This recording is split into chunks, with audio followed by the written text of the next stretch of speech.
Và nàyប្រិយមិត្តឥឡូវនេះខ្ញុំមករៀបចំដាំដើមចេកហើយចឹងជុំវិញភ្លៀងមួយមេធំដែរជុំវិញភ្លៀងមួយមេធំដល់ចឹងទៅឥឡូវមានទឹកមានអីហូរមកតាមហ្នឹងបាទអូខេហើយមានផ្កាណាផ្កាសស្អាតមែនតើណាមើលផ្កាវាដុះម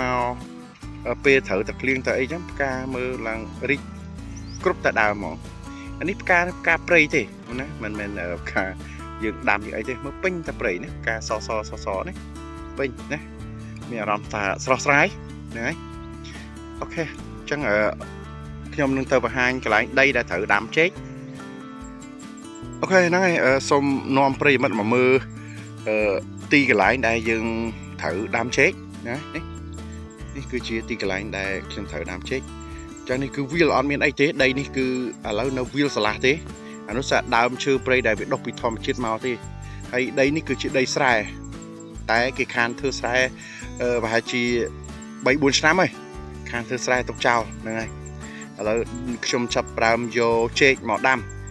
សាកមើលតើវាដឹងដុះយ៉ាងណាទេហើយដីនេះគឺជាដីជាប់ទឹកផងដែរបាទដីនេះគឺជាប់ទឹកឯងប្រិយមិត្តនេះទឹកណាទឹកបាទដីជាប់ទឹកហើយដូចខ្ញុំបានជម្រាបចឹងយប់មិញគឺភ្លៀងមួយមេធំដែរបាទឥឡូវមើលដីស្ទើរទឹកណែអូតាមក្នុងទឹកលេ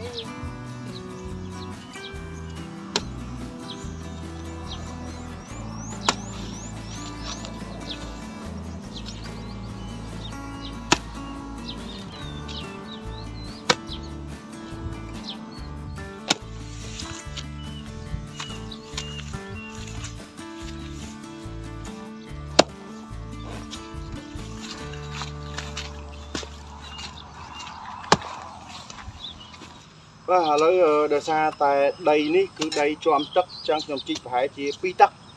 ឡូវជម្រៅបានតែ2ទឹកគឺចាប់ដើមចេញទឹកមកហើយចឹងខ្ញុំគិតថាជីកត្រឹម2ទឹកនេះហើយនឹងដាំហើយសុខចិត្តពូនគល់ណាសុខចិត្តអាដីនេះពូនគល់ឲ្យឡើងវិញនឹងឲ្យឡើងវិញបាទនេះប្រិយមិត្តគឺដៅដែលជីកត្រៀមដាំគឺវាចេញទឹកមកណាដូចខ្ញុំប្រាប់ចឹងគឺដីជាប់ទឹកចឹងអាចខ្ញុំនឹងកាយដីបញ្ចូលវិញខ្លះហើយនឹងពូនគល់វាណាមើលនេះបាទនេះក៏វាចេញទឹកមកដែរនេះណាដោយសារយប់មិញវាភ្លៀងមួយមេធំដែរណា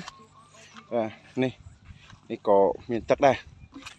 អូខេឥឡូវខ្ញុំនឹងដាំកន្លែងនេះចុះណាខ្ញុំដាំកន្លែងនេះហើយកន្លែងមានទឹកក៏ខ្ញុំដាំឲ្យប្រិយមិត្តមើលដែរហើយយើងតាមដានទាំងអស់គ្នាតើវាទៅខាងមុខទៀតតើវាដុះឬក៏យ៉ាងណាបាទឥឡូវខ្ញុំនឹងរៀបចំដាក់ជីត្រប់បាក់សិនណាបាទនេះគឺជាជីធម្មជាតិបាទជីខ្ញុំទិញមកពីផ្សារដែរទេជីគេដាក់លក់នៅតាមដេប៉ូលក់ជីបាទអញ្ចឹងខ្ញុំដាក់ប្រហែលជាមិនដល់មួយចាននេះទេត្រឹមកន្លះចាននេះទេបាទនេះជីត្រប់បាតហ្នឹងហើយបាទនេះដាក់ចេះសំណុកកាយដីវាឲ្យច្បល់បាទត្រប់បាតគឺខ្ញុំដាក់តែប៉ុណ្ណឹងទេហើយខ្ញុំច្បល់វាសិន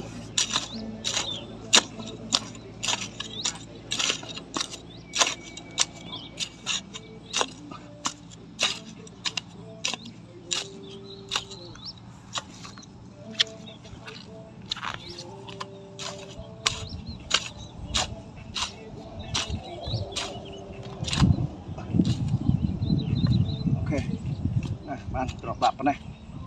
បាទអញ្ចឹងនេះជាដើមចេកដែលមានបដូលហ្នឹងហើយមានបដូលអីស្លឹកអីគ្រប់គ្រាន់តាមលក្ខណៈហើយឥឡូវខ្ញុំកាត់ណាកាត់ឬវាឬចាស់កាត់ឬចាស់ចោលសិនបាទដើម្បីអីឲ្យវាដុះអាឬថ្មីបាទឬចាស់ខ្ញុំកាត់ចោលអស់ទៅបាទហើយសូមជម្រាបដែរយើងអាចកំងត្រយងចេកបានណាយើងចង់ឲ្យវាធំឡើងមានផ្លែមានត្រយងចេកធ្លាក់ស្ទងមកគឺយើងអាចកំងបានដោយតាមរយៈនេះអាកន្លែងខ្នុរឡើងកោងនេះណាកន្លែងខ្នុរកោងនេះអញ្ចឹងបើសិនជាអាហ្នឹងកោងទៅ ទៅខាងឥឡូវឧទាហរណ៍ខាងនោះខាងលិច bao việc cao tờ lệch chứ cứ sử dụng viết được thẹn màu hàng cao đây chẳng mà sao dương cho ai sử dụng viết thẹn màu hàng thấp bóng cứ những ai đã đi từ trường màu chẳng sử dụng viết một thẹn màu thấp bóng này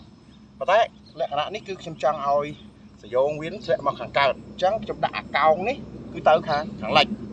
rồi tới hàng lệch cứ sử dụng viết được thẹn màu hàng cao rồi nó vì mình lại nè ok chẳng ở trong chạm đàm cặp đây ấy thầm ní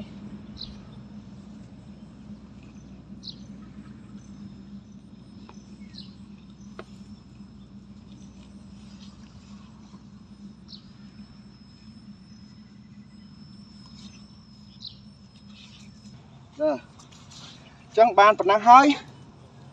dương rư nè xong chủ riêng phong đây rư vía cứ cho man cắt rư chào lọ hơi chẳng dương thở ca oi vi thở ca rư thay màu chẳng đâm bay cầm oi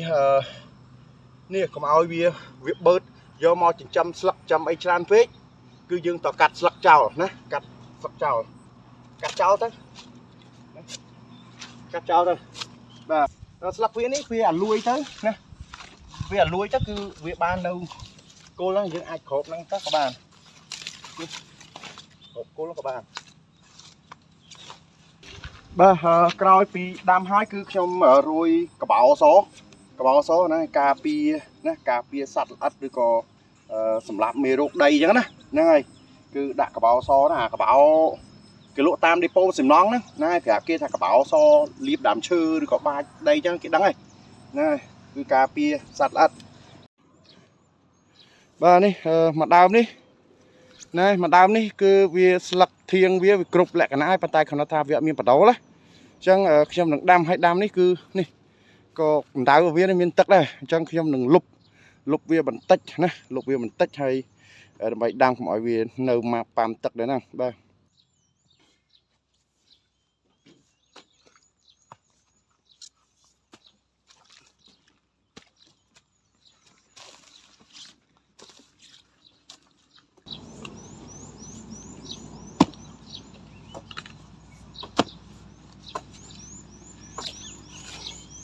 này nhầm kích đảo khăn đi làm vậy tật đi chưa điệp màu phục nâu đảo khăn đi nhớ này có mọi tật nơi cái này đảo dựng đâm nó như tật pam pi và hay phía này này nhầm đại chi mà quang đáy chi các bạn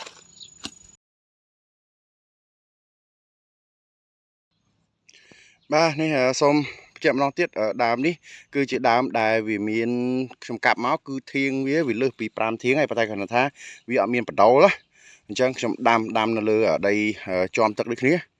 này hay lấy trong đám hay đừng bàn bạc cả bảo so rồi ở đây này chẳng cho mơ vì miền là tập hiệp là mấy đọc rồi có chẳng na năng ở trạm dương tam đàn từng ở khné pe vịt ổ cày ba hay lấy mơ trong màn đam từng ở hay trong đamថ្ងៃនេះគឺខ្ញុំដាំ9បាទ9ដើមសិននេះបាទ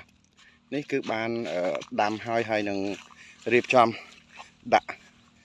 ជីក៏ដូចជាបាចកបោអីរួចរាល់អស់ហើយបាទអញ្ចឹងអរគុណប្រិយមិត្តកុំភ្លេចសូមជួយចុច Subscribe ហើយនឹងចុចរូបកណ្ដឹងផងបាទដីនេះមិនទាន់បានអភិវឌ្ឍអីទេទើបតែរៀបចំមក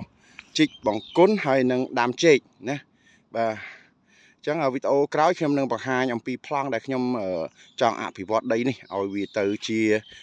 អ្វីអញ្ចឹងចាំវីដេអូក្រោយហ្នឹងហើយសូមរងចាំតាមដានវីដេអូបន្តទៀតបាទសូមអរគុណសូមជម្រាបលា